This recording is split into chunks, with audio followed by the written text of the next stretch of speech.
Ireland, the fourth largest GDP per capita in the world and second in the world in countries with a population over 3 million. From 1995 to 2000, Ireland outpaced every country in the world in economic growth by an average of 10% annually. This period and the period previous, dubbed Celtic Tiger, put Ireland on a completely different track than they have been historically used to. Despite the recent economic prosperity and technological advancement, Ireland still has a massive issue with transportation. As population has increased, productivity, workforce potential, and lost time have been detrimental to the greater Dublin area as a result of congestion. Ranked by CBS News and TomTom as the 15th worst city in the world for traffic, congestion levels in the city of Dublin have risen to over 50% in the past 2 years. Dubliners, on average, spend an extra 1 hour per day in their car than needed.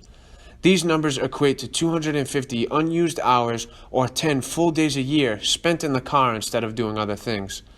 The Irish Times, in conjunction with Statista, ranked them at number 3 in the world, behind only Rome, Italy, and Bogota, Colombia, with time spent inside a vehicle. With a population of 1.4 million and 2.5 million current users of the Irish Leap Card, getting around the city of Dublin is now a clear inconvenience.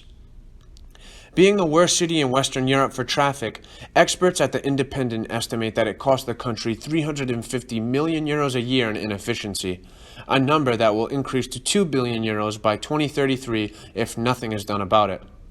With current transportation systems operational, such as electrified suburban trains, diesel commuter rails, trams, an extensive bus network, and ride-sharing, the vast majority of Ireland still prefers cars over the alternatives.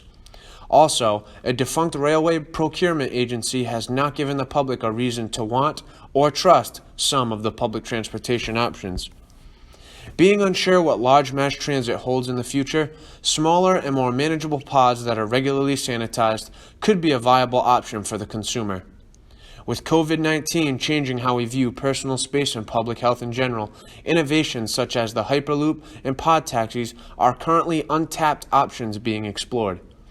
Our pod option, with investment from the Irish government, would be easily scalable throughout the country and other countries in Europe if implemented. Passengers can approach the pod taxi and can pay by app.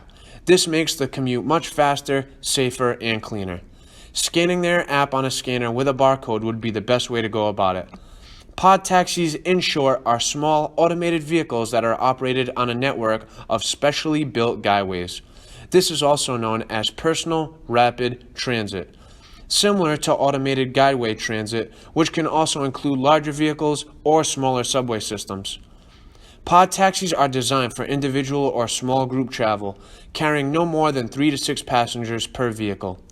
Guideways are designed tactfully with many merge and diverge points. This will allow for non-stop, precise travel, bypassing any intermediate stops along the desired route. This direct service is comparable to a taxi or even an elevator. We hope systems like this can be implemented in the future for more efficient and enjoyable urban travel. For all reasons just alluded to, Dublin makes a perfect fit for our prototype pod taxi. Dublin doesn't have the major metropolitan restraints that are present in other cities in Europe, such as skyscrapers. Implementing an underground subway is a huge undertaking compared to improving the above-ground transportation systems that are already in place. Our pod network would vastly improve the present system because of the elevated pod position, which would greatly reduce street traffic. Pod taxis are currently being used in select airports around the world, but their potential has yet to be seen in mass transportation. With initial success in Dublin, we can scale our system to the other major cities in Ireland and also around Europe that are plagued with traffic.